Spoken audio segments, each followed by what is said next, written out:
remember a long time ago. This was like, And we're oh live. God, this was like when we did movies in the middle of BAM, and me and Eris didn't record this.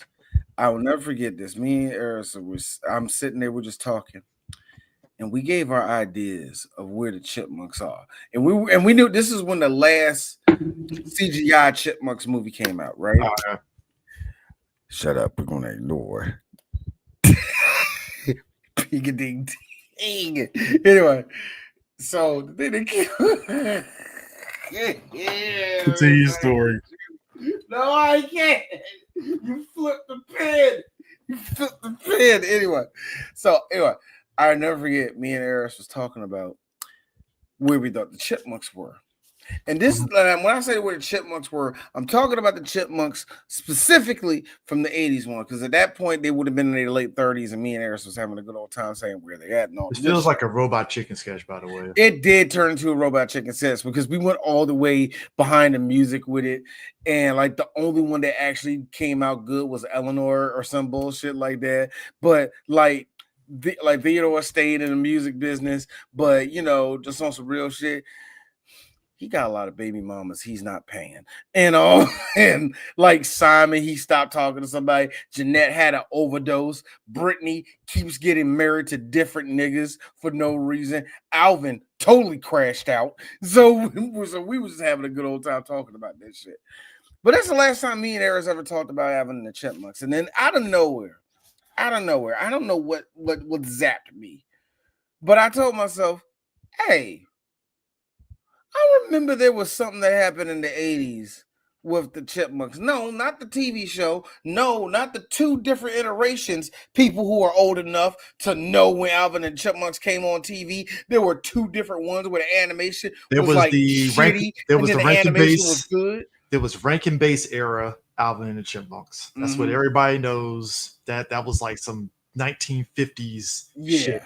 Basically, right? The one that Chris is referring to is the one that would show up during the in between segments of Nickelodeon's Wienerville. Yes. Yeah, what I like to call Gen Xers going, see these guys. Hi, elder millennials. Guys, this is pure cartoons. Whatever little shit like Ren and Stimpy you're looking at, no. Can be real. Pure. Can be real. You want to talk about Before you be real, first of all, hello everyone. Welcome to Three Black Geeks. This is the Chipmunks Adventure movie that we're going to be talking about on this podcast. Be sure to like, comment, subscribe, tap the bell, and go to our website 3blackgeeks.com. We are on every platform that you see on the banner right here.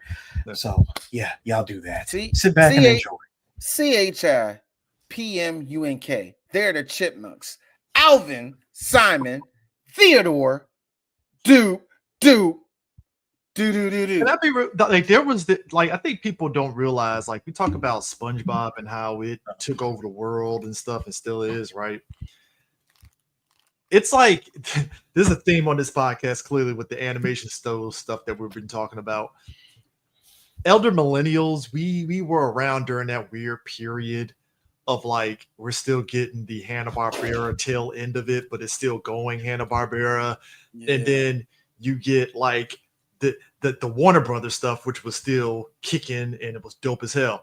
But then you have Deke. And then you have Deke and the others. World of Deke. Yeah, and you'll get Deke. Look, here's the thing. I know a lot of people shit on Deke, and it needs to be shit on. But here's the thing about Deke.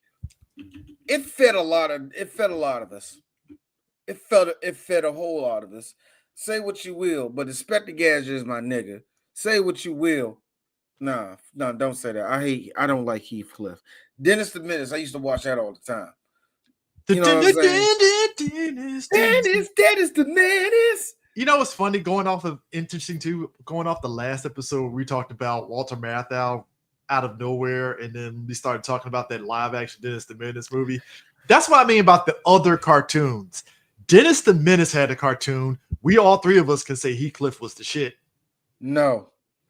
Oh, you didn't like Heathcliff? I enjoyed it. I love Heathcliff. Here's the thing. Always hating on Heathcliff, but I enjoyed it. Look. I don't like the Alley Cats, buddy. Come on. Exactly. I like the Alley Cats. I fuck with them. Heathcliff's a bitch. Starfield Light. And the dude, and you know that one Alley Cat that had the hat, He Yeah. was secretly I want- gay. yeah. Look, hold on. He was secretly gay, but I fuck with that nigga. All right? No. But that's what no, I'm saying. no. Heathcliff, though, Heathcliff, he can If eat that- he can eat a shitty first off- shitty fish, nigga. First off, D, that cartoon came out going to what Sue said. Woke Heathcliff. Why is there a gay cat?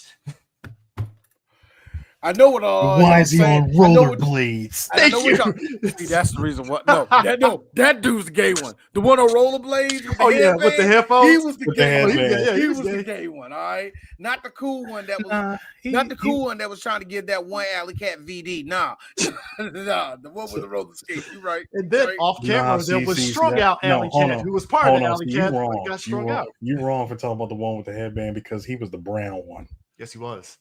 So what? Brown and Marquez gay. is gay. He's cool. He's cool. He was a pioneer, Eris. Why we got stereotypes? He was a pioneer. Why we got snatching stereotypes? bitches For up my because fellow- he was a for my- pioneer. First of all, My he fellow was first of all, it boomers was the and Gen 80s. He was Xers. doing no. It was the 80s. He was doing roller derby, sir. For the boomers and Gen Swear. Xers that are watching this, that happen to be watching this, it's kind of wild, guys, that Snagglepuss was openly gay and it never got brought up. Oh yes, dude, it was brought up all the time. No, Snagglepuss was openly gay. Everybody knew he was gay. Every- He had the best party. Every He had the best comedian. parties.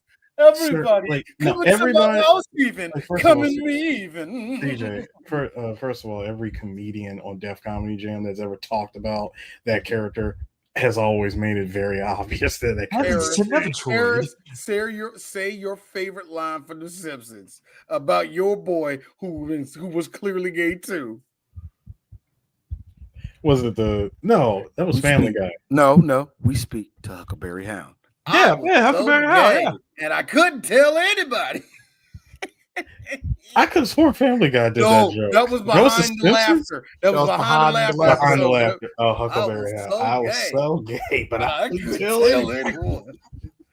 That's why I love collectively as a unit of people. We all have different jokes about characters being gay. My favorite one that me and Eris always do is you hear the little 60 minutes tick, tick, tick, tick, tick, tick, tick, tick, tick, and it goes over to Zangief. It being that way in the USSR, I didn't want to do it. So you were quiet. I had to hide my homosexuality. We spoke to Zangief.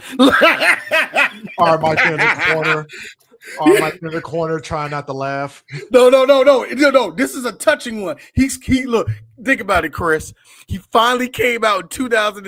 Look, me and Eric said he finally came out in 2010, and the world was like, "We love you, Zangief." He was scared. I'm framing it like this.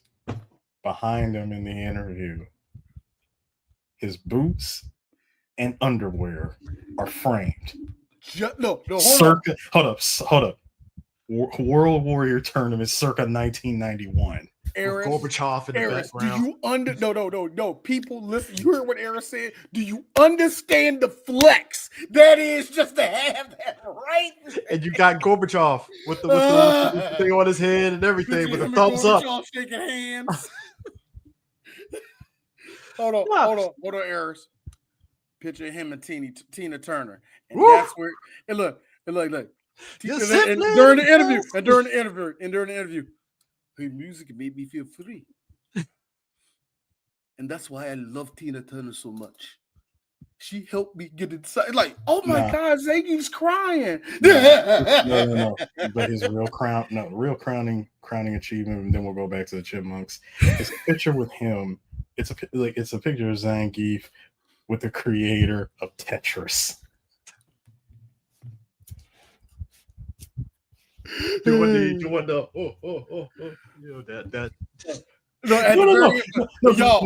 because he's such a big guy. He's got this tiny handheld in his hand. No. Like currently Zangief actually lives in Milan, Italy, and he stays with his husband. His husband doesn't wish to be seen. Tick, tick, tick, tick, tick, tick, tick, tick, tick. Just go to the next. But the thing about the Chipmunks is that you don't know who his husband is. But the thing about it is, it's like the Chipmunks kind of resonate in this sort of like medium of like it appealed to a certain time period, and then you brought that to the 80s where it's just a lot of licensed music but sung by the Chipmunks, so you're circumventing copyright in a Which- way. The 80s, this was the So Wild West when you No, could do and that shit. here's what made it interesting. The one that the three of us grew up with is the one that that one showed up in 1983 all the way to 1990. Yep. That's how long that show lasted. Syndication. Yeah, syndication. Forget it. And it was Back when you can cake up on syndication. And also, this was one of the very few NBC push shows for kids. So it had money going to it, but not a lot of it. Ladies and gentlemen, that was back during I would say that was the golden age of Saturday morning cartoons, because you forget NBC had some bangers of cartoons for a moment. They tapped out by 91. Yeah, once they went over to like Saved by the Bell and all that's that. What I'm saying. Yeah, because they went to teen drama, and that sustained them from a good long while. And then like CBS was like the next to go because they tried. No, I would say I would say ABC. No. Because ABC, I would say ABC because they converted a lot of their good shit to either syndication or they put it on Disney Channel. So they weren't necessarily on ABC. And I don't know how to explain this because I don't got the timeline right, but around about 1998, there were no more cartoons on ABC. That was before CBS. CBS didn't tap out until about 99, 2000. Yeah, so Fox and WB. Fox and WB held on the longest. UPN fell on the syndication. And here's the funny thing about that also about syndication. Sometimes Fox and Fox, UPN, WB, and it matter what part of the country you lived in, some of your ABCs and CBSs, they fell under syndication rules too. So, like I said, that's how wide syndication Alvin and the Chipmunks, you're talking about 83 to 1990. So how many episodes per season though? I can tell you that right now. In the span of 8 seasons, it was 102 episodes with 168 segments. That makes sense. Yeah. So they hit syndication pretty quick. And on top of that, as far as production company goes, it went from 83 to 87 under the Ruby Spears Enterprises. Murakami, which was 88 for 11 episodes. Deke entered 88 to 1990 for season 6 through 8. And I remember that because that's when the animation got weird and crappy, man. There's holes in the boat. That late 80s one was like very line-ish, you know what I mean? But you think about the good. That's a good term for it. Thank you. There was a lot of thin lines. A thin line. No, but you have to understand, like, if you're as a kid, especially during the summers, that's when I was really watching Alvin and the Chipmunks. Like, same. So it's like, but the thing about it is too, this movie that we're talking about, the Chipmunk Adventure, I saw this Saturday morning. Weekday mornings, really. I saw this on 2 different ways. Number one, I rented this when I was a kid. I know I did. I can't say when I did, but I know for a fact I did. And then around, I would say about 1996-ish, I saw this movie like 6 times during the summer. And it's going through this movie, holy shit. I remember a lot of this. You know what I mean? Like, oh my kids, God. You want to watch a movie where you get allegories of kids being used as drug mules, but it's not drugs. It's diamonds. So let me. Don't worry. The racial stereotypes will keep us warm through the whole time. So let me break through this real quick. Just real quick. So, as the events of the film take place between the 4th and 5th seasons of the show, the plot follows the Chipmunks and the Chipettes as they go on a hot air balloon. Thank God you told me that, Eris. I need to know what season it was. I need to know what iteration. Yes. As they go on a hot air balloon race around the world, while their guardian Dave was out on a business trip, not knowing that it was a cover for a diamond smuggling ring. The Chipmunks travel through a series of adventures in different countries while being hunted down by diamond smugglers, Claudia and Klaus Frischstein. Let me start off. You heard Eris. I'm gonna start this off by pointing out one thing, just one. This whole thing started because a brother and sister duo that are already rich. This is like season 5 of Breaking Bad, where Walt has over $80 million. Bro, retire. Stop. Your family is good. You're good. You don't need to be doing anymore. This brother sister combo decides we have $5 million in 1987 money worth of diamonds that we need to spread around the world.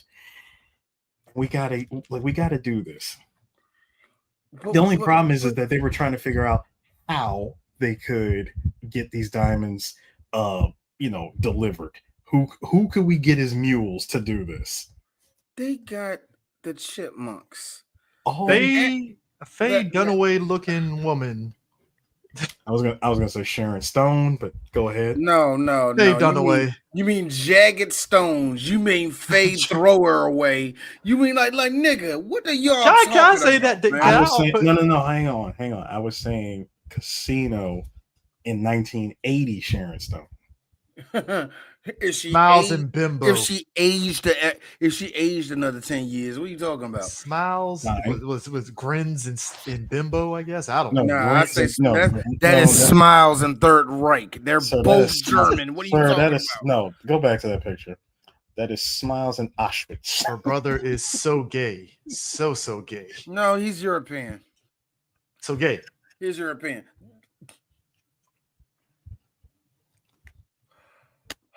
Okay. So anyway, look, can I say something real quick?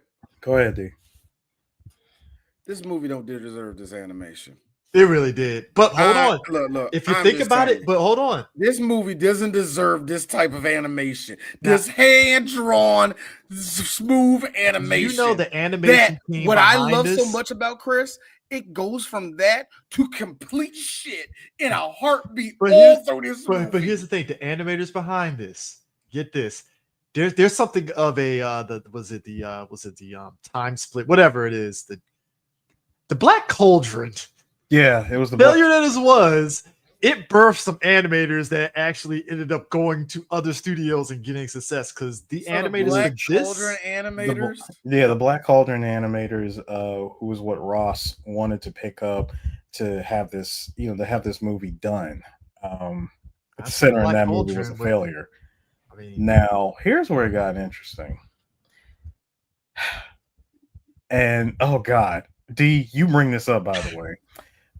The film's reliance on racial stereotyping was also criticized. Oh, yes, it was, of course. No. And no, because critics praised the animation. Boogie. Wooly bully. It's Wooly Bully, you racist fuck.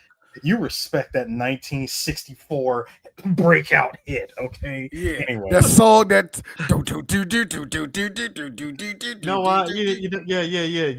It's a song during a time period where we almost was about to get civil rights, but they were still calling us niggas. Like that. That's almost what I remember. Almost about to get civil rights, sir. That wouldn't be for another 4 years. Fair. I'm just saying. That would be for another. The racism in the song. No. Anyway, I'm mad that everybody in this movie was a racial stereotype. The brother and sister. What's the brother's name? Klaus. No, you don't fucking say. Klaus and Claudia. Did we avoid? Did we? Maybe I missed it. Did we kind of dodge a bullet on black stereotypes? What you talking about? They called us too, man. Did we get hit with like something in the head? Then they like spears? Did you get spears? Actually, no. We didn't. No. We actually got hit, and we got hit, and this is a concerning thing. This is something I have to throw out because yes, there is a history of this with Alvin and the Chipmunks. What was the first song that Alvin and the Chipmunks get hot off of?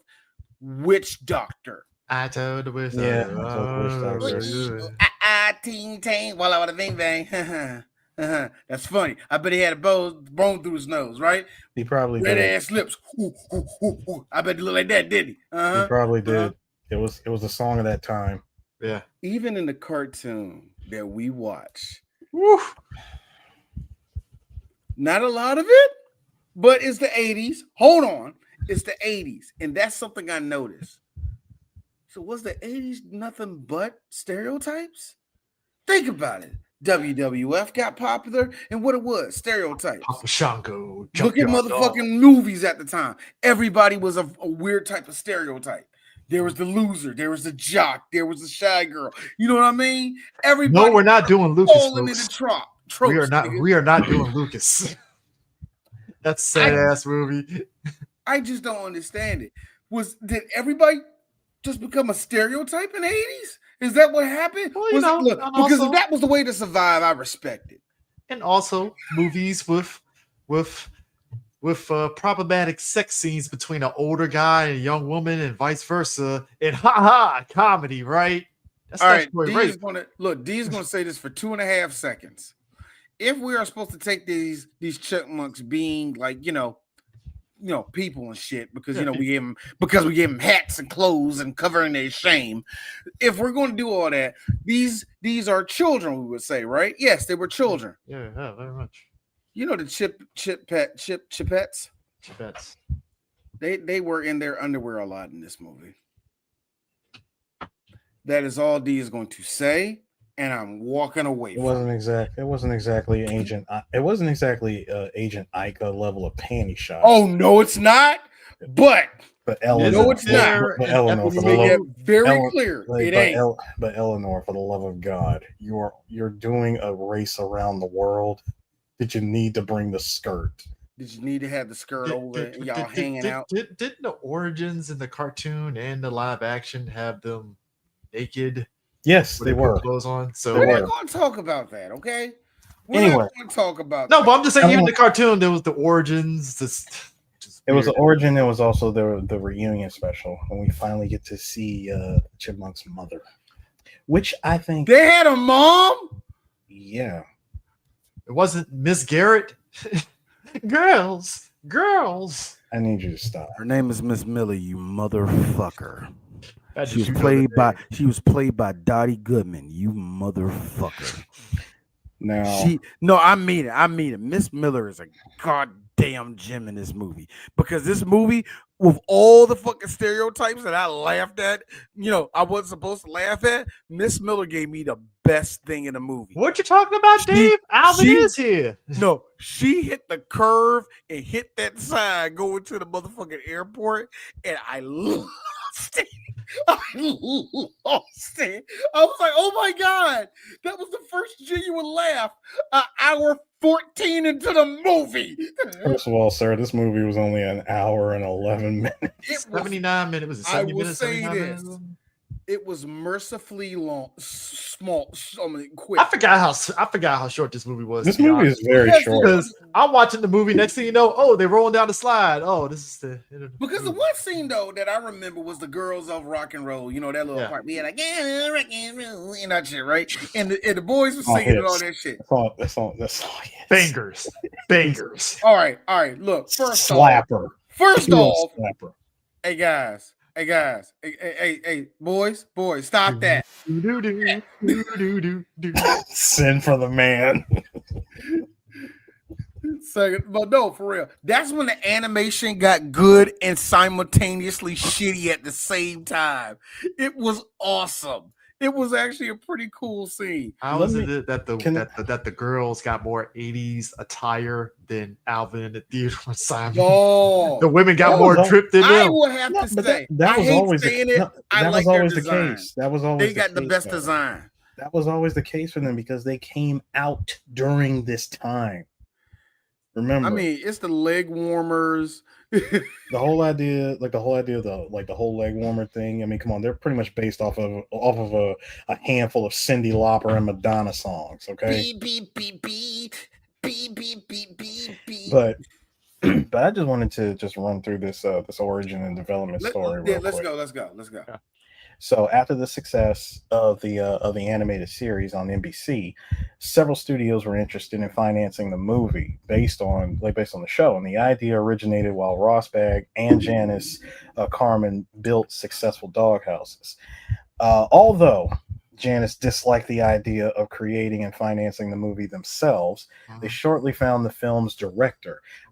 I want to know who this director was. The unknown director created the story sketches that set the tone for the film. 2 months after production started, the unknown director was replaced by Janice, who was pregnant with their first child at the time. And Janice was initially reluctant about being the director of the film. So there you are, ladies and gentlemen. The director of the film is Ross's wife. Yep. Ross Now, Bagdasarian Jr. and Janice Bagdasarian hold the whole legacy of Alvin and the Chipmunks in their hands.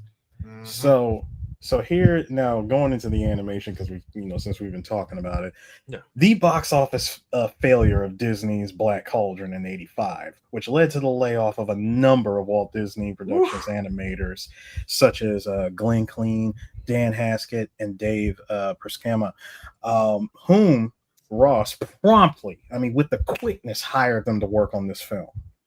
And after returning the first part of the film to the overseas animation producers, they only received 6 seconds of animation several months later and 5 minutes of animation a year later. It was due to the animators suffering from sore hands. As a result, they hired another 150 animators to finish the film. Within 9 months, that sound cursed as shit, nigga. When you have a good group of your fucking animators just bounce, that sounds cursed as hell, dog. Well, they didn't leave, but they had to. They turned in only 5 minutes and a couple of seconds worth of animation, and it took them just a year to do that. So they had to hire more animators. Now, within 9 months before the film's release, they sent the animation to Canada, New York, Utah, Spain, and South Korea. Several parts that were difficult to animate or not close enough to be completed were cut from the script. Locations cut in the film include the San Diego Zoo, Barbados, London, England, Rio, Brazil, Rome, Italy, and Moscow, Russia. I think they weren't going to show. I feel that they weren't going to show Russia anyway. Yeah, they were. No, I say that, Eric, because it was 80. It was 80. No, I know you say that. I know you said it because Cold War, but come on, man, they were willing to show it. I have a feeling they were willing to show it. But it doesn't matter, how. As a neutral party in the animation scene. So neutral. We like our Russian brothers over there, even though we can't talk to them right now. You can't say that out loud. Reagan will come and get you. Reagan smash. So no, but getting back to the whole thing which started this whole smuggle to begin with was the fact that the Chipmunks and Chipettes are playing this very weird arcade game called Around the World in 30 Days. Way to not get sued, by the way. Yeah, you got to duck. You got to make your margins. You got to fly under that radar. You got to do something, man. You got to show evasiveness in this business. So they're playing this game, and I'm gonna keep it real with you. This game, if anything, was pretty much a foreshadowing of the plot. Eris, come on, man. They wouldn't do something so basic like that in the movie. Of course they would. You're right. That would be stupid. Yeah, that'd be dumb. That would be very stupid. First of all, I want to know who made this game, because it's a very advanced game. So are they in a cafe, a malt shop, a 7-Eleven? It definitely looked like a malt shop. Yeah. That definitely looked like a malt shop. Then again, this is LA. Nigga, where the fuck are they at, nigga? This is LA. So hold on. Within feet of this shit going on, young. Within feet of this. I mean, it's 80s. Smoking section. Rich people. No. Smoking section. Why were these two? All right. That looks like a high class. Okay. Why was there an arcade machine in what looks like at least a single Michelin star restaurant in LA. What is going on? It's very easy to answer. It's because it's the late 80s. Gaming was the thing. Okay. I'm neo blocking, okay? But then no, my thing is this. Claudia was like, yes, I think I know what we will do. We will use the chipmunks, and we will use ways. We will use hot air balloons. No. See, here's the thing. I like how they barely even go into the details of how they're gonna set this whole thing up. Because all they did was they overheard these 6 kids go, most really just the main 2 leaders going, hey, if I had the money, I'd race you around the world right now. If I had the biggest gun, I'll shoot you, because my gun would be bigger and have lasers on it. When mine have 4 lasers on it, you fucking hard. So you got Claudia going, oh, you thinking what I'm thinking? Don't be ridiculous. They're only kids. Yeah, who would suspect kids? Hi, D. Shaw, 3 Black Geeks. You were both thinking the same fucking thing. I was. So let us use the children. What? So they both convinced them. They both convinced each other to go along the idea. And hang on, dude. Hang on. All it took was gaslighting the main 2 characters. That's all it did. I think, what did she say about a girl beating him or something? I was like, ain't no bitch gonna beat me, nigga. Like, yo, wait. See, first of all, and of course, the sister would say, oh, Alvin. I'm like, Alvin, 100%. Klaus going, oh, I know. She could win. Get your hand off that child. Now here's where it gets in. Now this is when I need to go into shit. No, this is when I need to go into Breaking Bad Jesse math for a second. You got $5 million in diamonds, right? Yeah. $5 million in diamonds and cash that has to be distributed on this little venture. Mm-hmm. You both are betting each other $1 million of who's gonna win.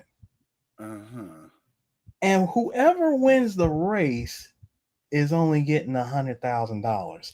Now I sat back and I calculated all of this, and I swear to you, I counted it at least 10 times over here. No, and I counted it at least 10 times. Okay, $5 million worth of diamonds that you have to spread all around the world. You bet each other $1 million. You're basically gonna have that $1 million. Period. Your brother and sister. Some DraftKings shit, by the way. How is it that the mules are only getting $100,000? Oh, because number one, fuck the mules. Because fuck the mules. Yeah, that's and number two, no. Because bigger thing. Why you then made specialty dolls? No, that was the other thing. How'd you get dolls made of them that quick? Also, how much is it costing you to let these chipmunks fly to different regions of the fucking world? Crossing oceans! Yeah, we're crossing oceans. We're crossing 7 continents with no passports, by the way. Not a goddamn passport in sight. The amount of airspace violations that have taken place throughout. Do you know in some countries Americans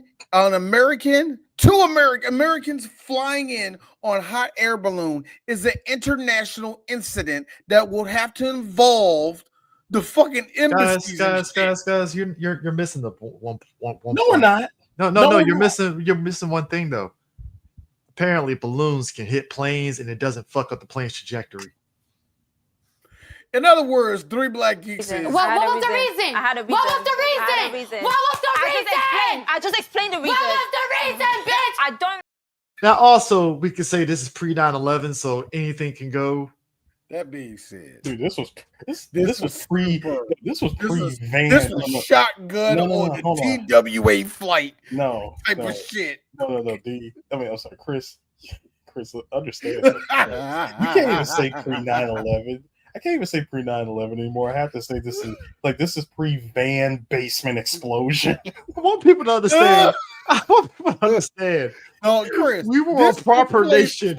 This took place before the Unabomber. We were in a different place. We could literally be like, my flight's at 6. Drop me off in front of the airport at 5:55. Let's go.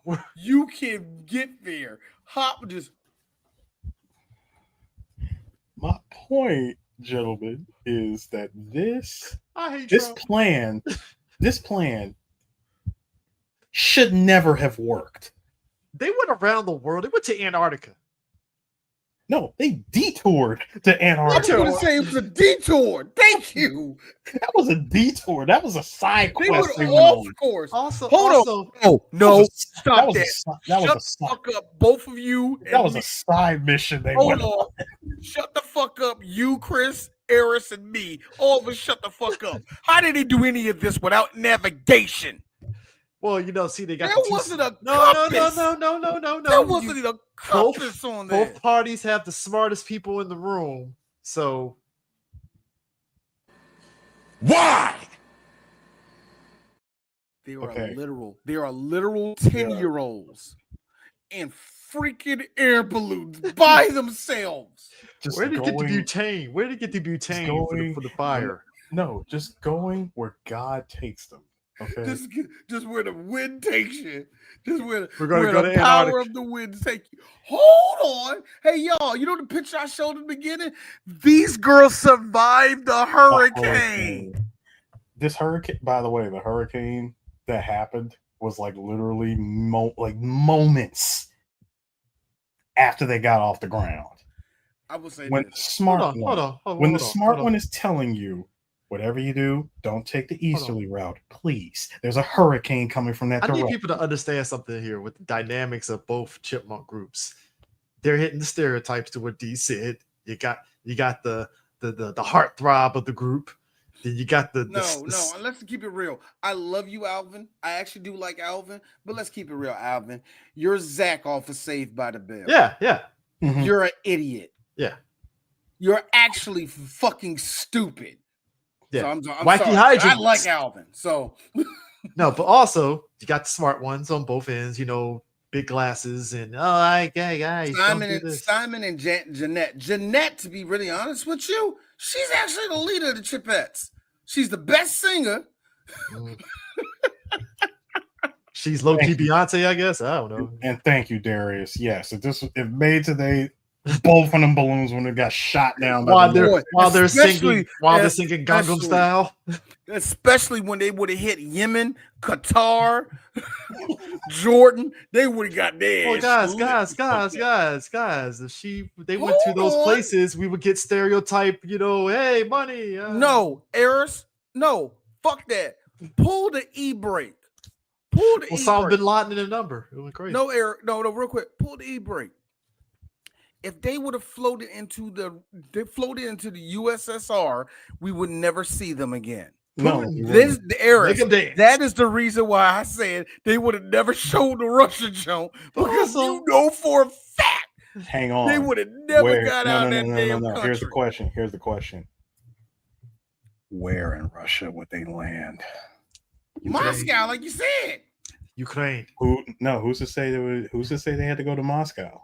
Hey, Eris, look. Who's to say? I don't feel like doing the 80s. The girl secretly went to Russia to take care of some business for Mr. Reagan. I mean, don't tempt me with a good time to make that fantasy. So I won't. We're through the looking glass here, people. Who the fuck played that? Was that you, Chris? Look, I'm not. Listen, D. I'm not trying to say that they. I'm not trying to say that that they just happen to drop the hot air balloon in Selino Yarsk. Okay, I'm not trying to say that. Guys, But then you have I hate obviously because it's the 80s. D, thank you, D. You actually you picked up on that. You But picked up also, on the location. because it's the 80s. If you know, you know. The 80s had to make fun of husky people, so we got husky chipmunks. Here's the funny thing. Me and Eris, Because they like food, you see. me and Eris, and me and my wife sat down and I said, Double stack okay, sandwich. let's be nice. What happened to all the chipmunks, right? And we both said that Theo, he worked on Robin Thicke's album. He helped Drake in like the Marvin's Room junk. He was there when he recorded Marvin's Room. Like Theo ain't there everywhere, but he's the secret. You know what I mean? Hey, I got Theo coming up. Theo ain't coming up. He is coming, nigga. The album gonna be right, nigga. Like he's that dude. He doesn't do a lot of people, but every person he's touched, they going platinum. That's all you need to know. I mean, his one slip up. He was the ghostwriter for Young Berg's last album. Shit. Look, he believed in Berg. Okay, he really thought Berg could actually. We all believe it. He really thought Berg could be him. You gotta understand when Houston jammed when Houston jammed that little fucking pencil sharpener in his eye. Listen. He believed in the business. Okay, Eris, you gotta understand when Houston jammed himself in the eye with that pencil, motherfucking Theo was like, "Damn, that was my other nigga. I don't know what to do." Guys, you gotta understand. I'm running out of toothpicks to throw. But like I said, we said that. Of course, me and my wife said Alvin burned out. He burnt out. Of course, he's not on fentanyl. But he's. Yeah, Are you still doing heroin, nigga? You still doing heroin, Alvin? And here's Alvin with all the tattoos on his neck. You still on my fucking back? I ain't gonna lie. I feel Alvin would have been like Beast Boy and Young Justice when he was like strung out and shit. No, Alvin has been this way since 2008. He's been on the. We said that Britney never stopped making music. But here's the thing: Britney always brings out an album every 3 years, and they always suck. Hold on, Aaron. Hold on, Chris. She's twice divorced. Her husband now, Mark's a good guy. He might divorce her too, but it ain't because of him. He doesn't bring the baggage to the fucking thing. Darius, I agree. They had landed in Siberia. What else? For sure. What else? We argued about Eleanor. I don't know what happened to Eleanor. Me personally, she got a black husband. I don't know. Just the husband black. I don't know. I don't know what y'all say about that. I don't know what you want me to say on that, but hey. That's all her husband black. That's all you know. And outside of that, Simon, he's an executive. I don't know what record label you pick one. He's an exec. He actually, he did pretty well. You know what I mean? Jeanette's a ghostwriter. She makes good money too. She makes. Did you just love how 80s it was to do? Theodore had that big ass fucking tape recorder to play Dave, telling them that the boys could come to Europe. This was one of the most convoluted, stupid ways of what? I don't care. Whatever, man. This is Zach Morris shit. This is hilarious how they edited the tape together. First of all, you call David at 3:00 in the morning, which is perfect. He's not all the way cognitive. You wake the man up and you have him say all the words necessary. And then through the powers of 1987 audio engineering, you stitch together cassette tape recordings by hitting record, stop, play, record over and over. And you somehow splice together all the entire message that you need. And in one phone conversation. And let's just keep it real. Love you to death, Miss Miller. But you was born in like 1910, and any new technology is going to stumble you. So, bro, you see what's going on with AI right now. So, this shit, would have fucked her up. Yeah, so I mean, dope caddy though. And all it took was like one fake phone conversation, and boom, the boys are on their way. Eris, this is why you and I need to be in these rooms, because there was something missing with this. You had a chance to spell Europe wrong, and you didn't. That would have made this funny if you Or spelled backwards Europe P. wrong. Backwards P. Not if backwards P is just spelled just fucking wrong. You know what I mean? No, I know what you mean. like Euro. First of all, the E isn't even there. It's just You're it's just yeah, you're up. You know what I'm saying? You had a chance to do a Yeah. funny joke and you squandered it. Mr. Bagdasarian, give me the keys, nigga. You fucking failed, nigga. That's all you had to do. Lay up. That's my problem. That's always been my problem with Alvin and the Chipmunks. As much as it legitimately entertained me as a kid, this is some corny ass shit I used to watch, man. Just to hear a chipmunk sing Beat It at high pitch. I loved Beat it. it. I remember. That was I think Beat yeah, It was the pretty only one they did in Michael Jackson, was it? No, they didn't. They had What like a other whole. song they did in They Michael? had a whole episode that was dedicated around someone who was a friend of Michael Jackson's, and they had like a number of Michael Jackson songs.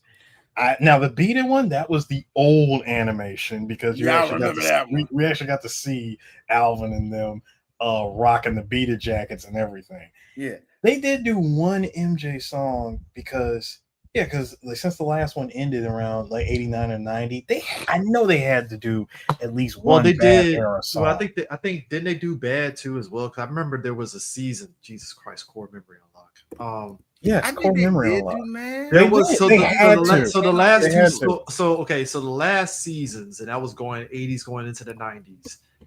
I think one of the seasons was them going to Hollywood, and it was a whole season where they were basically every episode was like spoofing like Back to the Future and all the movies and stuff because they were in Hollywood. They had to do Huey. Yeah, you're right. They had to do So- Huey Lewis.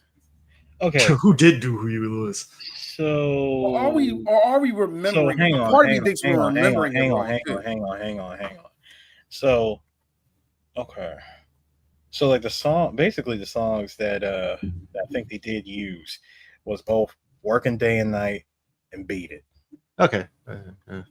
Wow. I want to hear the Working Day and Night. How did that sound and how terrible it matches with the action. Alvin and Chipmunks with no Quincy Jones. Yeah.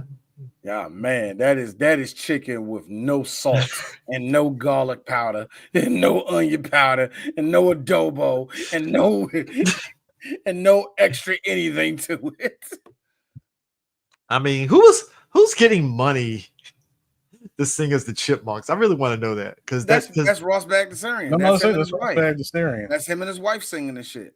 Yep. He was trained as a kid to do it because his dad was the one to do this shit. His dad was the one to say, hey, his dad and his friends smoking reefer at the time was like, hey, guys, you want to hear something funny? You want to hear something funny about the niggers? Hey, Ross, you sell that piece of shit. You know what? I think I will. And there you go. No, I'm pretty sure Ross Bagdasarian did not talk like that, but I have no other idea how he sounded like. But I don't care to. Motherfucker, you made a racist ass song to get Alvin and the Chipmunks over, and I watched your son's product religiously. So I get to call you whatever the fuck I want to call you.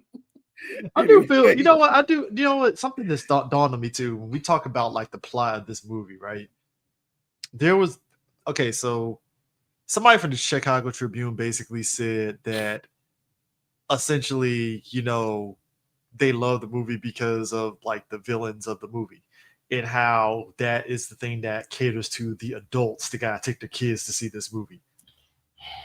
There's not enough of them. If that's the case. Not. Here was my problem with, and they're stupid villains, like super stupid ass villains. That's what I said, and that's what I said. See, gentlemen, you want to know like one of the dumb, like not even just dumb. Here's some of the things I wanted to understand about these villains and the house that they live in. Yeah. The part where Claudia was on the exercise bike, and she gets the phone call about hearing about all the drop-offs and whatnot, right? Klaus is inside the sauna room. Why do you have a screen showing your sister? What was that about? Thank you, Eric. What was the reason? I had a reason. What was the reason? I saw it. Who designed that house? A German. I need German on meth. Someone from Leipzig. A German on meth. I need both of you to just please. Some nigga from Harris. Some nigga from Leipzig. I need both of you, please. Just stop. Darling, can you make it? I shall make it look like the best house on the block to show the superior in America. I cannot do this. Yes, I will, my Frau. I will. That's who did it. That's who did it. Some weird German nigga did it. Shit. Also, ironically, we have a pet that actually is more human than the other ones with their reactions. Oh no. You want to know the funniest thing? When when Eleanor broke out that penguin and said, guys, look, we gotta take it home.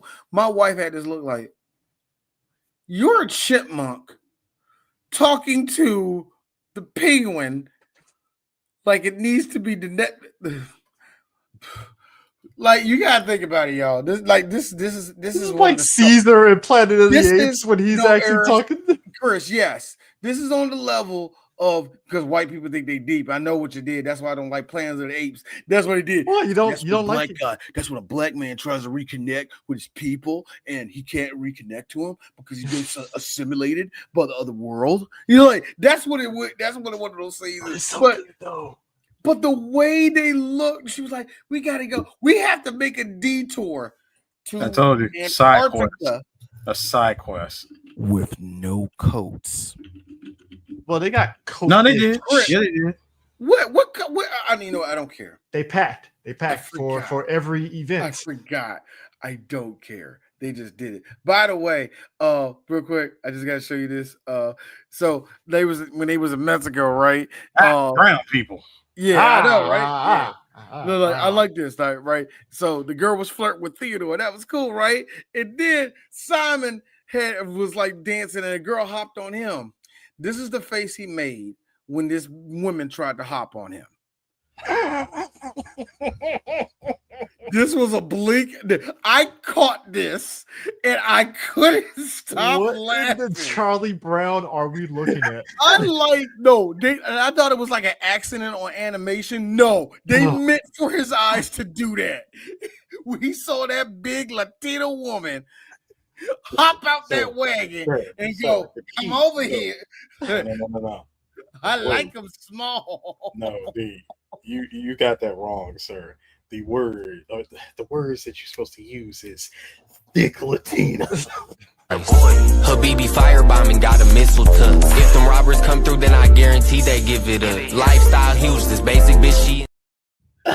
I gotta tell y'all, ladies and gentlemen, thank y'all for sticking to this. 3 Black Geeks got about like 10 more minutes with this, and we gonna wrap it up because we done talked about everything. All right, can we talk about how the whole time David Seville, who's clearly in England trying to get his groove back, but he can't because he's worried about these fucking chipmunks. He's a single white dad with I'm gonna say it to you one more time. It is a business trip to Fire Island. I need you to stop. To Fire Island. It was not to Fire Island. Hey, Ross Bagdasarian, is Dave Seville gay? You bet your sweet bippy I did. See what Ross see what happened? Defending his gayness that did to you, messing up your camera. Then he see, the red pill was right, Eris. The red pill was right. Didn't he met up with old Jeffrey Epstein, and then No, he ain't on that list. I need you to take that back right now. Dave ain't on the list. You take that back. Dave is not on that list. He is not. But Dave, because the Chipmunks is good. Dave know the parties though. So what you're saying is Dave Seville is gay MAGA. No, God no. Mm-mm. No. That being said though, he been to 2 Diddy parties. That is all Dwayne will say. That's all I'm going to say. I'm not saying if he partook, and I'm not saying if he got wet. All right, so check this out. Check this crap out, gentlemen. Yes, sir. So the fact that they are transporting these diamonds and cash, using chipmunk dolls. First of all, they take the dolls that have the diamonds in them, right? Mm-hmm. One they in Mexico City for the boys. They go to Mexico City, and they go to the Cluckin' Taco, which sounds like which sounds like a place in GTA. I'm just gonna say that's what that restaurant sounds like to me. Anyway, restaurant's closed. It's obviously a clear front for smuggling and just good old cartel business. It's cartel business because, bro, how is it that they got this? And why is this not a thing yet? The next Mexican restaurant needs to do this. The sombrero pops up. You put the doll there. It closes it, takes it down, pops it back up with the other doll. Who made that apparatus within? That's what I want to know. Who made that apparatus? This is 1987. Why is this not a thing today? Days because racism, sir. Racism. How's racism? How's that racism? It's in the middle of Mexico City. Chris, this is 1987. That's Speed. Money from Speed. What's that song?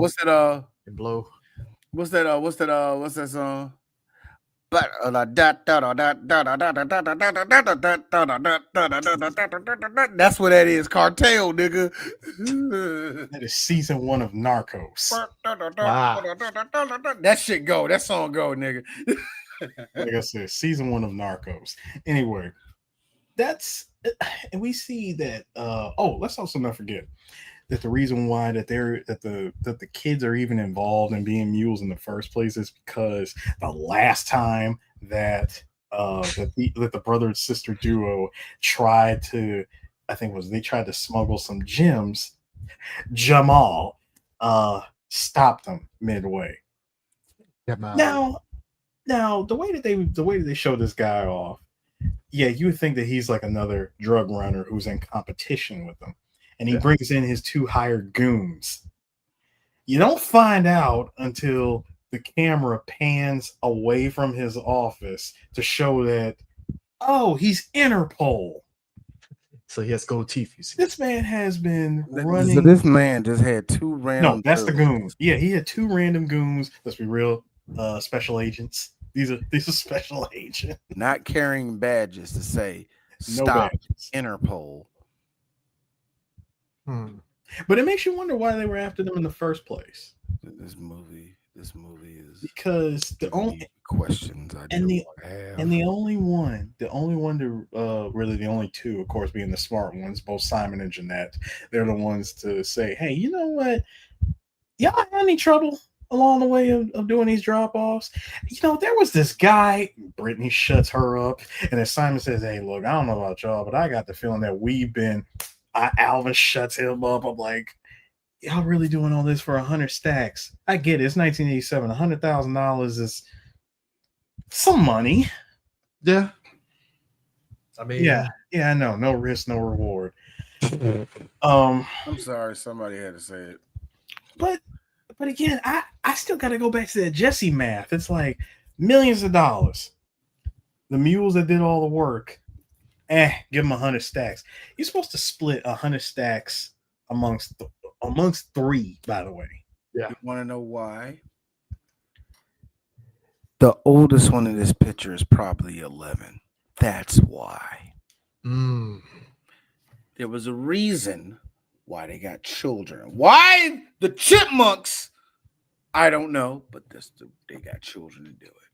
They got the Chipmunks to do it because they just heard $100,000 and say Yahoo it is. Wouldn't it be easier? And this is just D. Wouldn't it be easier to have a couple of Mexican niggas shove it up their ass and go across the board? But guys, the Mexican people cannot sing songs and they're not endearing. Very true. Right. True. get the whole hood grooving like this. By the way, this is actually the most racist picture that 3 Black Geeks have actually ever put up. This scene. No, it's not. That's not the most racist picture. This is. Yeah, of course. Anyway, Fair. and that's also not the most offensive picture either. This is. Anyway. Fair. You know what, Eris? I've been waiting to use this. I got to use it for you. Yes, sir! This nigga's spitting. Damn, nigga! Look, you got me on that one. You got me. I'm surprised Dave. All right, I'm surprised Mrs. Bill.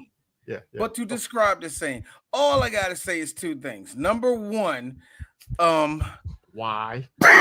Yes. And number two, hi Mel Blanc and hi Frank Welker. Do you know how fucking wild it is? One more was also added. Not 2, 3. There was a third one. You know who the third one was? Go ahead. Charlie Adler. Oh, damn. Charlie Adler? Do you know how weird Charlie Adler was in this. Do you know how weird it is for my 3 goats, Frank, the big dick Welker, male fucking Blank,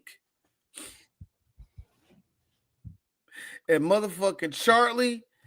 I don't think he gay, but he be gay. That made him cooler for me. Adler. But no, for real. Those are my 3 goats. And I heard all 3 of their voices in one of the most racist fucking sequences I've seen in a cartoon show. That is amazing. You want to know that who? Is amazing. By the way, D. You want to know who Charlie Adler was? Who was he? He was the snitch, Mario, who was calling. Who was calling? The dude that was on the phone calling. Their butler, the butler who heard all of this. Yes. I mean, when I say he was Arnie Pescado, writing down there, I'm writing. Bro, this man had all the information, all the cheese, just everything. He was feeding it to Jamal. I'm like, bro, this guy has had it in. You want to talk about somebody who had it in to see these 2 locked up. And this is the reason why I said you guys are like Klaus and Claudia. You guys are season 5 Heisenberg. Retire. Just retire. You don't need to do any of this. I don't understand any of. All right, you know what? That's cool. That's cool. But like, play with your dog. Go on a trip. Chill by the pool like you were doing, waiting for the money. Just leave it alone. Also, I like how Alvin and Chipmunks finally got. I like how they get caught by Dave, but there's no repercussions because the day was saved. No, they didn't. It wasn't even so much that they got caught. It was at the end of it when they said, all right, look, you two, we got a lot to talk about here because obviously there wasn't enough budget for us to have a whole conversation about this. So, I mean, Tevin. Yes.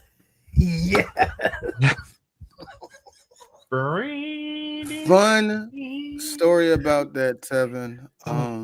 When me and Eris had that little talk about the Chipmunks, it was around that time me and Eris did that episode of Cannibal Ferox years ago. That's I rated episode. You don't understand the bridge that you connected that no one would fucking know. And I remember, cool right you didn't know that, but that was. I remember saying to D. I said, "Yeah, watching that movie, there was no singing of Wooly Bully was going to get you out of that situation."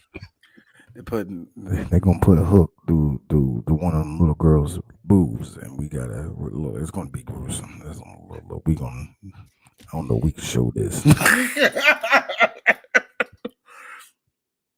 Somebody getting their hand cut right off. Simon. Just this part of the skull. Roof gone, George Jefferson. Anyway. That part where they were in the jungle because they had to take a shortcut. And I'm like, oh, so y'all are really just copying what y'all did at the arcade. Great. Super. Also, there was another goat that was in this too. See, D, for you, you mentioned the third. There was a fourth for me. We got to hear 2 years before the show came into existence, Nancy Cartwright playing Bart Simpson as the Arabian Prince. And that was Nancy Cartwright. That was Nancy Cartwright. Here's the funny thing about Nancy Cartwright. She was from that same weird cluster of actors in LA that were just trying to get over. That was just trying to get there, and they did a lot of voice acting. And she has a lot of voice acting for older days. But of course, Bart Nelson, and who else she did? Rod Todd, and whatever. Yeah, Rod Todd. Like Rod. No, she didn't. I think one of Rod Todd and Martin. Martin, by the way. You did Martin. She did Martin. Yeah, she did Martin. Yeah. All right, cool. Come on, D. Like, I'm trying. I'm listening. Like I can't listen. hear it. I thought that was a different woman that did Martin. Raising Roundy, sir. Martin sounds like this, but you mean to tell me that Nelson sounds like this? That's what I'm trying to connect. I can't connect their voices. You sure that that's the same person? Let me. I don't think that's Martin. I think that's the other girl, the other woman. Not I forgot who did it. Not your Lisa Smith. I don't think it's her. Not Lisa's. Lisa, the girl that did Lisa's voice didn't do nobody else. That was I feel like it was the other female actress on there. I don't know. But yeah, please tell me that. I just want to know if I'm right. This movie made $6.5 million is wild. It makes sense. That's modest enough, and that sounds like something they would have pulled in. Because here's the thing. Because Alvin and the Chipmunks, despite us saying what we said, it's always been mid-level. It's always been the grits, cream of wheat of fucking kid shit. Like, yeah, shrimp and grits. It's like this. Yeah, if it's made a certain way, it's bomb as hell. You know what I mean? That's it. But, it fit in that. But if that's what I was saying at the outset, it's like Alvin and the Chipmunks. Simon and the Chipmunks. No, but it fit in that middle category of you watch the cartoon, but it doesn't have the pedigree that you know of a WB or a Hanna-Barbera kind of thing and stuff. So, but here's the funny thing, and I will go this far. When you look at the makeup of who Alvin is, Alvin outlasted Lever the Beaver.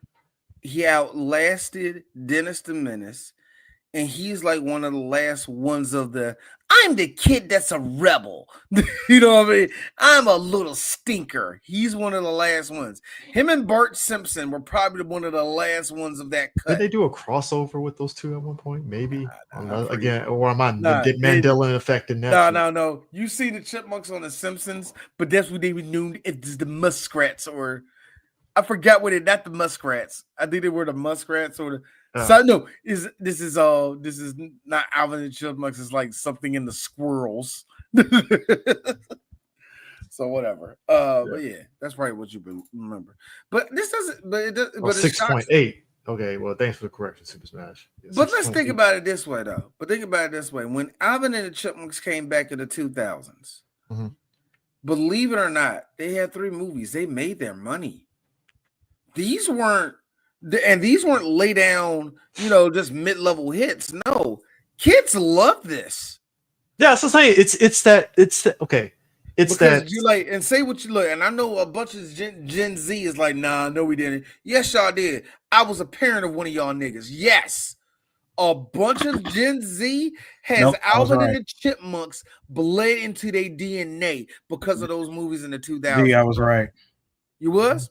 All right, cool. She was Martin Prince. That's what I'm saying. I can't hear it, but okay, whatever. Not a big deal. But that's the thing too. I'm pretty sure on home video this movie probably kicked up big time too. Okay. She's Ralph too, ain't she? She does Ralph too, right? Yeah, she's Ralph. Yeah, because I was thinking of she does- like that's her. Yeah, she's I'm in danger. I'm in danger. Hey, hey, Super Nintendo Charmers. That's still timeless for me. That is very timeless. Charmers. Hang on. This thing. See, y'all done messed me up here.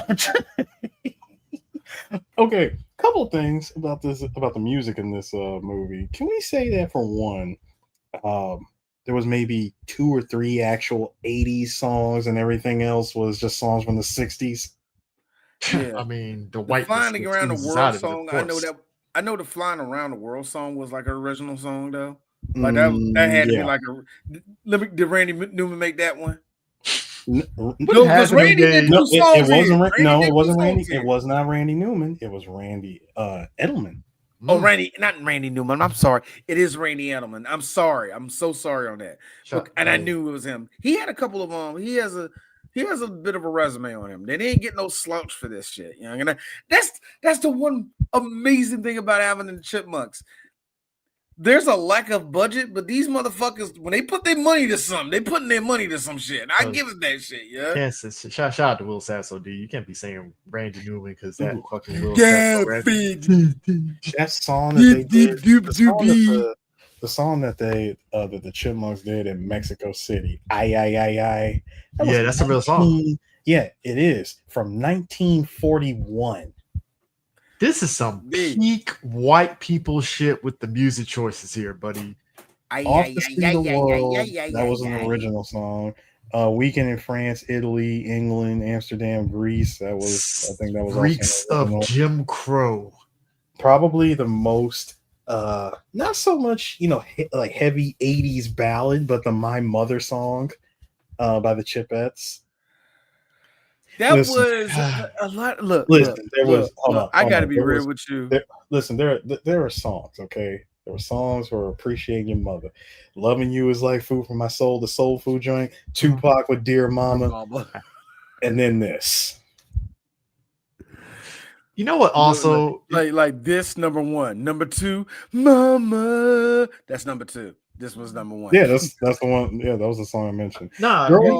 The Girls Are Rock and Roll, that was an original one. Yeah. Flying with the Eagles, that was Edelman. That was also Chipmunks and Chipettes. Getting Lucky, Mexican Holiday, and Diamond Dolls. Now, Diamond Dolls was actually fun. Them singing Get Lucky was, I was like, here's me. You should be ashamed of yourselves. These are young girls sitting in lingerie, dodging snakes. What type of person would do this thing? I'm like this. These girls getting down. This is actually a groove. Here's me here. This is a groove. This shit's a groove, though. I ain't gonna fake. I mean, when I heard it, I hated that about this movie. When I heard it, I said to myself, y'all are really enjoying y'all selection of rockabilly stuff, huh? Hey, look, nigga. The composer. It was a comeback. Thank you, Chris. It was a comeback. It was making a comeback, nigga. Apparently it was in the 80s. Nah, but like if you think about it like this, right? You talk about this movie, right? These are movies that people went. The Care Bears movie. You know that movie made money? Yeah. It was animated terribly. It was literally about a fucking the devil. It was a hate monster, but still, like it was Satan. It was Satan. He turned into a giant cloud. It was a face. It was the face. He was. I can see, but it was like that was the darkest Care Bears ever got. Where it's like, yo, all right, cool, and then you get Rainbow Star Bright? That's another one that came out in the 80s and made money and stuff because it's like these things. There was the cute, basically the cute animal that can sing. All right, cool. Now, money. Now the Care Bears movie. The dolls. So hold on, the Care Bears movie that came out in '85. Mm-hmm. $2 million budget completely blew away the box office take on Alvin and the Chipmunks. That movie made $34 million off of a $2 million budget. Care Bears, crazy. The kids went to go see Care Bears. They had dolls. They had merchandise. They already had Alvin and merchandise. Chipmunks didn't have merchandise. It did. They did. No, Alvin and Chipmunks did, but not on the level of Care Bears. Not on the level of G.I. Joe. Not on the level of any of them. You know for a fact that the main push of merch for Alvin and the Chipmunks was audio tapes.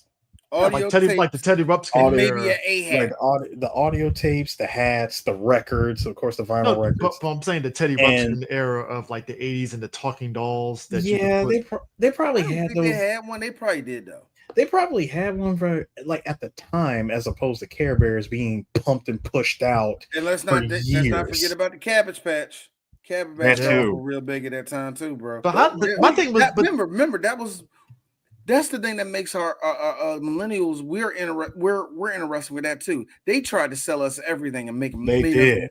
Everything. They tried their best to make us mindless fucking children, and I don't think that worked at all. I don't think there's no way they got us to buy into some movement that we got our hands on to make us just fall into it and not use our critical thinking. Like everything that we got our hands on was nothing more than a product to be pushed. All of it. I mean, everything. Like, hold on, hang on. Good example. Every major cartoon that we grew up with in the 80s was nothing more than just a ploy to sell toys. Yeah. I mean, some of them try to take the writing of the story for these cartoons seriously by giving them a proper story. Other times it would just be crude animation, very crude animation, by the way. The stories never linked to anything. There was never like a serious beginning, middle, and end of like the show. It was just, we're gonna pump out a whole season. Season 1 is gonna be 60 to 80 episodes before going into season 2. Yeah, errors, and errors, and that's why cartoons suck today. Yeah, I agree.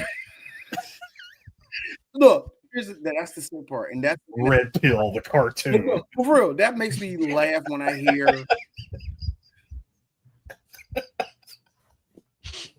Mama, fuck you and your ideals. I don't think you're gonna watch that show no more, Billy. Mom, you're mad that I'm getting Miami 10s, and you're still here with this Ohio 1. It's your father. You know what? Yeah, and he needs to be having sex with as many women as possible. But you won't let her because you're a cunt, Mom. Coming soon to Rumble. Dude, do you know how on LSD did you have to be to create another show that was under Deke? Alvin Chipmunks, Street Sharks. I will always be confounded on how they really thought that they were spitting some hot fire. To me, it was actually I get it with Street Sharks because Street Sharks was so painfully awesome. No, you want to know what's pathetic? The Stone Protectors. I was about to say Stone Protectors. Yeah, we're the Stone Protectors. Stone Protectors. Guardians of the Stone. Stone Protectors. God, what was the other one? There was Stone Protectors and there's another one. There was quite a few of them, man. Biker Mice from Mars was shit. I love fuck with it, bro. Biker Mice was dope. It was dope as shit. I love it. It don't like y'all was shit on Street Sharks, and Biker Mice from Mars is on the same damn level. Hey, mice for the future on bikes. Yeah, Chris. Dope. One of them had the solid snake patch. Thank you, right? One of them had the big boss eye patch. No, it's my man looking like fucking Joe Cool, who was the leader of the team. Because if you want to be a leader, you gotta wear shades, and look cool. You always had, the leader always had the shades. The hard edge that was all like dark. You see, he's gruff. The Cowboys of Moon Mason. That's not look. That's Hey, Timberland and out, man. Sorry enough that they, I mean, look. At the end of the day, but that's my point. Is all of these things were nothing more than products to be pushed on us throughout the 80s and the early 90s. Yeah, I mean, but how did Alvin and Chipmunks manage to dodge like copyright with the music and stuff? Because they were covers. Oh, so you don't have to really pay the estate of Michael Jackson or anybody if they're doing covers. As long as you can hit as long as it was a cover. Oh, so that's how they were able to get around even on the TV, like the copyright for songs. Yeah, and stuff. hell yeah. Because they sang the songs. They didn't actually go to the songwriters and be like, hey, we need you to sing the song. They like freaking Ross and company, like pretty much literally the Chipmunks were the ones singing the song. Yeah, because they're also not using the beat for Beat It or anything. So that too. Like dog, the shit that had me rolling in the movie though. And I think it was Alvin. Alvin was talking about, I'm going to be the greatest rock star of all time. Hey, Alvin, Michael Jackson and Prince are still alive. Shut the fuck up. This is peak 80s of him saying like Aaron, the way I said that with all that strafe and anger, yes, I meant that. That's for a lot of white acts during that time. I'm the greatest rocker. Shut the fuck up. Michael Jackson and Prince are still alive. The fact you don't shut up. No, the fact that the fact that both of them. Hold on, D. Hold on. Hang on. Run. No, hang on. The fact that the both of them said, how much you want to bet that we can out rock and roll you? I'm like, this is the middle of May of 87. If you children won't go to school, like I'm pretty sure y'all need to be, y'all went to the ruins of Rome. No, of course you get all the no. You went to They did this song in Athens, Greece, and I ain't gonna lie. There were parts of the music video I was like, hey, that was kind of cool. I like when they did that whole little dance off with the flickering of the animation. We're not gonna talk about that. I mean, but that's deep animation in a nutshell, man. It's gonna be some highs, it's gonna be some lows. That is peak. Like, I just don't understand. Let's get the people that made fucking heavy metal animation here and stick it on to this deek animation of the late 80s. That doesn't work. Okay, repeated Captain Planet, the Planeteers episode animation. Can we please just go ahead and throw this out the window? Deke did not enter the game until after this movie came out. I can't thank tell. God. Yeah.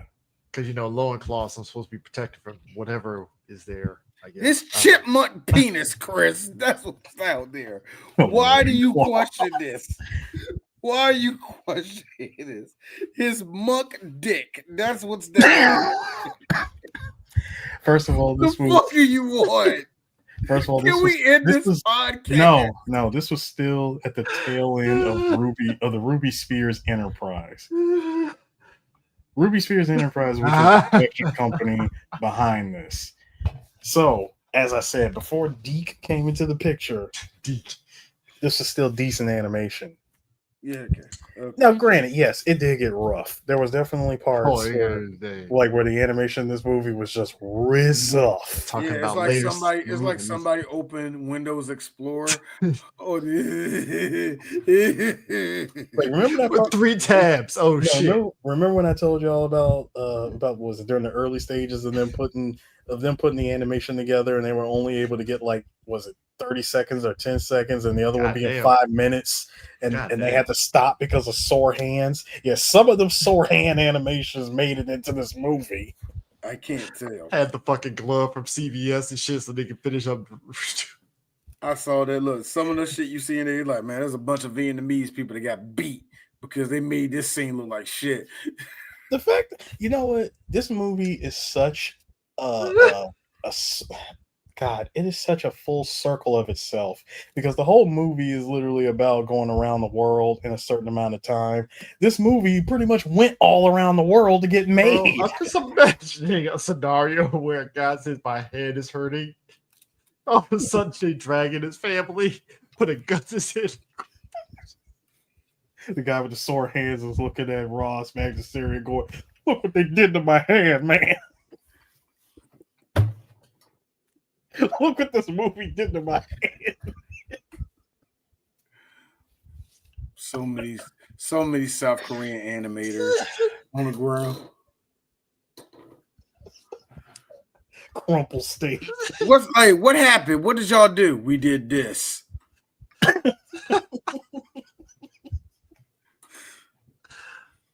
That one shot of animation took us 40 my family days. For a month. Pay my family for a month. dope. And then this shit come out. All right, who drew this on a slant? That's what I want to know. That was an 18-hour day, sir. And you're gonna respect that last hour.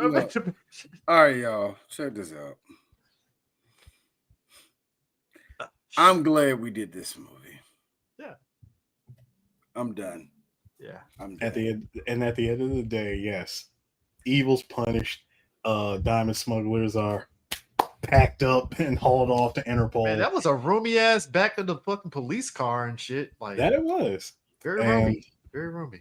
The fact that everybody made it back home all at the same time. David's plane landed, the Chipmunks landed in their hot air balloon all at the same time just to wrap up this case. And Simon gives Dave an ulcer at the end. You know? Alvin. How is it that you said I want to end this Alvin.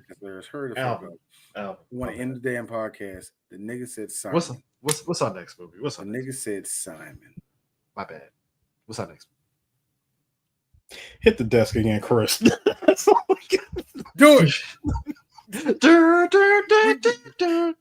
No, but I mean, but the fact that they wrapped all of that. To the O to the double R. No, it's the fact that they wrapped all of this up, and the movie just ends. It just ends. It doesn't because you could not end the movie without that. This easily feels like it could have been like a 3-part episode of the TV show. Well, remember that this technically, I don't even think that this was even supposed to even go to theaters. Remember, it was studios that wanted to finance them making this movie in the first place. But look at the parts where it cuts to black and goes to the next scene. It feels like it was that, or it was edited for TV. Oh, I said that 3 times. If anything, they could have saved themselves some more money, and this could have been a TV movie. And I feel like somebody live NBC 8 p.m. for the first time ever. Alvin and the Chipmunks. Do you know how many people would have watched this if this was a TV movie and they didn't have to go to the theater? Ratings? Are you kidding me, man? They would have ate. They definitely would have ate. Kidding me? But this was the first major Chipmunk movie before almost a decade and some change later, when we would get the live action, the CGI ones. And no, I do not care to talk about them. No, we weren't. It was the stunt casting of animated features, live action animated. Say what you will, though, it gained popularity. Yeah, it breathes second life into a franchise that we thought was pretty much gone since the 80s. Same with Smurfs, but they went back to animation now. I feel like Smurfs. I don't know. I feel that the Smurfs, that's a bunch of us. You like it, kids? You like it? You Blue people. I feel that that's millennials and Gen Xers pushing the kids in front of the TV to Smurfs. Well, especially with the recent one with fucking Rihanna playing Smurfette and shit. So it's hey, Super Smash. You're talking to 3 former. Have you ever? No, you're talking to 3 former Dare children. Of course, we have seen. Have you ever? Of course, we've seen cartoon heroes. Cartoon all stars to the rescue. Yes, you gotta try harder than that. You nigga, we young and pretty, but we weren't born yesterday, nigga. You gonna have to come harder than that. We were there when it premiered. Okay. You know what? Though also Muppet Babies, the fact that I probably have to download that show because the copyright alone was just you have to. That trying to get a hold of any home video version, that God knows I've said this on thousands of episodes of our podcast. Trying to get a home video release of Muppet Babies is a logistical nightmare. Like, you would think prior to the acquisition of all of these corporations that are now under Disney, you would think that this would be easy to do. Back then, all it was just a simple, hey, we friends. You mind if I use like 2 seconds of your movie? Star Wars.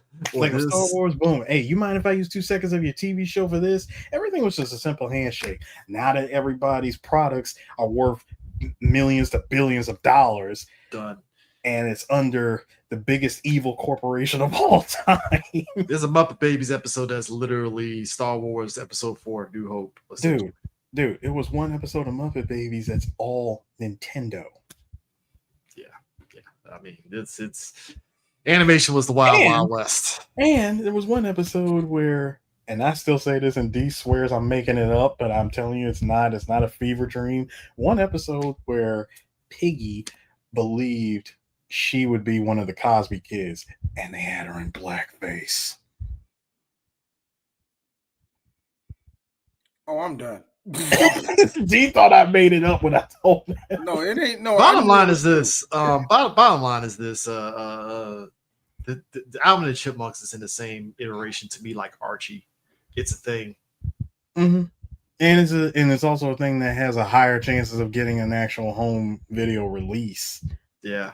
I mean, probably Shout Factory or somebody. They'll probably. And we're just just to keep it honest, we're saying this from an American standpoint because much like fucking Woody Woodpecker, you do realize that Alvin and the Chipmunks means something different to kids around the world than us.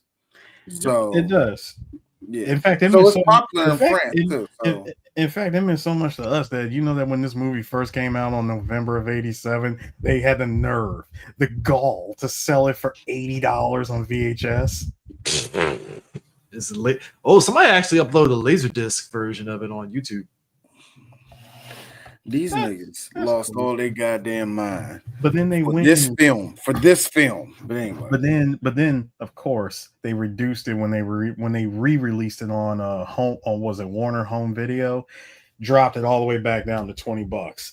I'm like, yo, Lorimar, what drugs were y'all on to tack on an $80 price tag for this movie? The best for a movie that barely hits an hour 15. The 80s kind of eras. Yeah. Gordon Gekko. Read is good. That is the good. That Scarface kind. That Sosa. Bam man. Anyways, what's our next movie, sir? What are we doing next? I am actually having a tough one on this because we got 3 more episodes for the month, and then we're gonna go right into spooky month. I'm thinking about going ahead and just breaking Eris's present open early, just so he can shut the fuck up. But I'm gonna wait for your week. Well, stick your chest back in, nigga. I'm gonna wait for your birthday week on that one, so you can say, somebody loves me in 3 Black Geeks like we don't. Like we don't record this nigga sweating on stage, dancing, spinning and shit. You keep on putting it up there, but look. I don't do a movie for a week and a half, so I just don't give you good ideas, huh, D? Anyways. Anyway, that being said, though, I am going to give him a treat, and it's going to be more for his ears because it's animated, but it's all right because you put it on something attractive. We're going to do a movie that ain't Disney, that is actually on the level of a Disney movie, and I will say actually better than a Disney movie. We're going to do The Road to El Dorado. Very, very pretty ass movie. I would say the only thing better than it would probably be The Prince of Egypt, but Jewish people kind of fucked that up. So that being said, Prince of Egypt, and Prince of Egypt, wasn't that also Disney? Prince of Egypt is one of what you say? No, I didn't hear you. Was Prince of Egypt also Disney? That was my question. I don't know. Y'all didn't see it over here. There's no big deal. The fans didn't see that shit. Nobody seen it. I'm sorry. What errors? I said, was it? No, sorry. Prince of Egypt was DreamWorks. I'm sure. Yeah, that was DreamWorks. Actually, El Dorado was DreamWorks, wasn't it? No, it wasn't. That had to be like Fox. That had to be Fox. No, it is DreamWorks. Oh, it DreamWorks. is. Yeah, DreamWorks.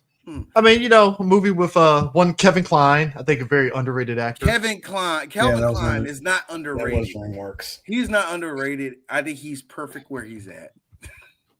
And then we got Rosie Perez. Of course. And then Kenneth Branagh, who we forget Kenneth Branagh is an actor. One of the good ones. One of the real good ones. Yeah, he was. And also we got both Edward James Olmos and Jim Cummings. Ooh, Edward James Olmos. Chris, you see what you just did? You just licked Chris's you just licked Chris's Phil critic pussy right there. You said Edward James Olmos. You licked the head. You flicked the bean when you said that. That's his messed up cheeks looking God right there. All right. Edward James Olmos is Chris's boy. And yes, Chris, we're finally doing an Edward James Olmos movie. We finally did it. I feel this means that since we did Dangerous Minds, we gotta bring it back to Stand and Deliver. I gotta teach these kids. How can I reach these kids? That comb over. Well, Chris, that this on his chest, the shit, Chris, his hand in his pocket. I hate to say this. Hamburger meat. Next year, because it's our 15th anniversary next year. Lou Diamond Phil's playing Hispanic, which is awesome. But Chris, we're going to be doing Stand and Deliver next year, and we're also going to be doing the one everybody told us to do for the very beginning of the shit. Fucking Lean on Me. We're doing both of those next year. Both movies that save Latino kids and save little nappy-headed niggas kids like us. They kept us from what did Joe Clark do again? The baseball bat. Yeah, nigga. It's the movie where I wanted to be Benson when I grew up. Oh yes. Backstreet Boys had a hit off this damn thing. I remember that shit. And yes, Elton John did write songs in his junk, man. But so, Elton John, you know you spent money. That means your soundtrack is going to be fire.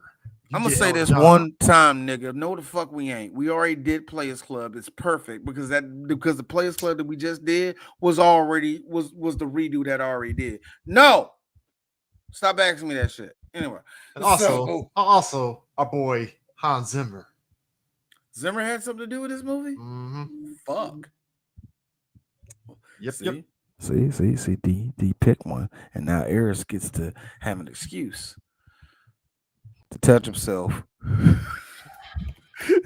all week, gooning on fucking Rosie Perez. No, that was the problem for me. It wasn't the fucking hips. It wasn't the fact that she's some brown Latina girl. Woo! It wasn't the fact that she was like that. It was the fact that you had the nerve to make an Aztecian be voiced by a Puerto Rican. I think that's a violation, actually. I actually personally think that's a violation. I mean, J-Lo continues to be that's like getting the black women's voices. Chris, that's like getting a nigga from the South to play a Brit. All right? It's fun. It's fun when it's the other way around until we do it to them. What is this? And you know what I hated so much? They got on Denzel so bad. Why is he using that voice in Gladiator? He doesn't match. You're British in fucking Greece. Fuck off. Let him use his New York I'll just accent. say this. The road to El Dorado birthed plethora of black women cosplaying as Mel. So you know what I like about it? What's her name?